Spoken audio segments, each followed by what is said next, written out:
China has an interest to stay up to date on the latest China news, video, and analysis from ABC News. China's government accused the Trump administration of hurting its credibility by acting erratically on trade and vowed Wednesday to fight back if Washington goes ahead with a threatened tariff hike. A foreign ministry spokeswoman complained the U.S. decision to renew a threat to raise duties on a $50 billion list of Chinese goods conflicts with an agreement in mid-May aimed at settling that dispute. Treasury Steven Mnuchin said then that the conflict was on hold after Beijing promised to buy more U.S.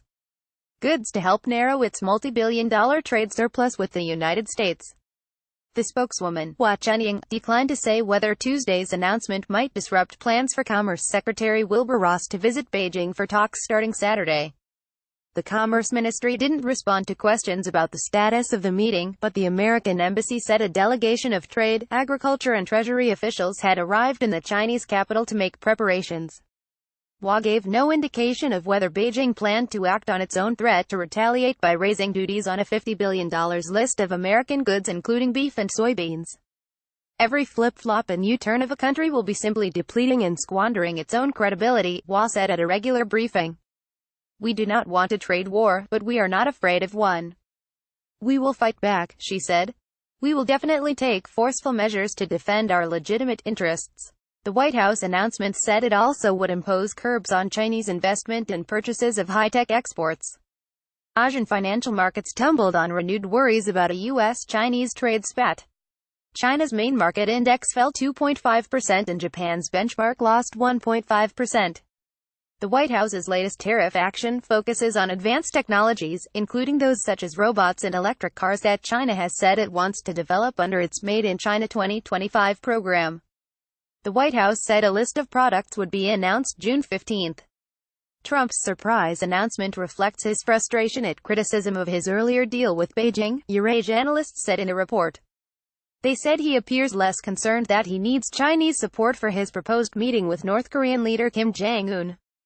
Trump is going on offense, reverting to his earlier instincts on China and re-empowering the trade hawks in his cabinet, Eurasia Group said.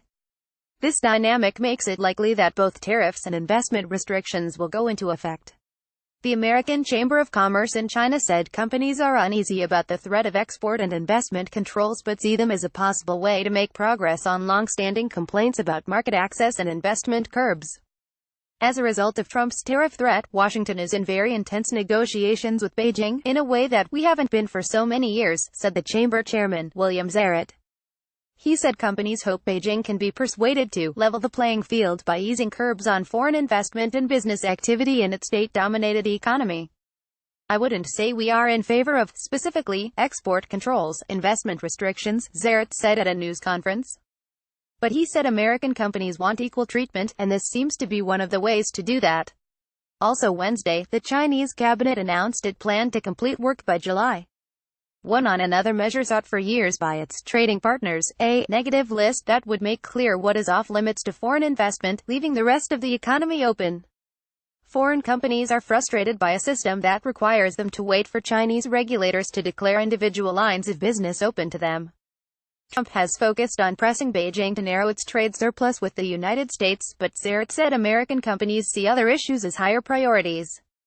As Chinese companies expand abroad, the United States, Europe and other trading partners are pressing Beijing to ease controls that keep their companies out of industries including banking, insurance, telecoms and healthcare. China's success means that it can no longer credibly defend protectionist policies on the grounds that it is still a developing country, the American Chamber said in a report Wednesday. The tariff threat is a very powerful negotiating tactic, said Lester Ross, chairman of the American Chamber's Policy Committee. However, he said tariffs are a tax on American consumers and a blunt tool to address very complex problems that hamper trade and investment relationships. Analysts in the United States suggested the newly confrontational stance also might be aimed at appeasing congressional critics of a deal the Trump administration made Friday that allowed Chinese telecom giant ZTE Corp. to stay in business. ZTE agreed to remove its management team, hire American compliance officers and pay a fine. That would be on top of a $1 billion penalty ZTE paid for selling high-tech equipment to North Korea and Iran in violation of U.S. sanctions. In return, the Commerce Department lifted a 7-year ban on ZTE's purchase of U.S. components that it imposed earlier in May. Trump said last month the ban threatened too many Chinese jobs and he wanted to get the company back in business. Chinese leaders have promised piecemeal trade-related changes, including allowing full foreign ownership in their auto industry by 2022.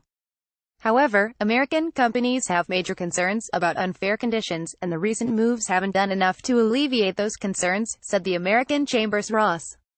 European companies also complain they are blocked from acquiring most assets in China while Chinese companies are on a global buying spree. American Chamber of Commerce in China, www.amchamchina.org.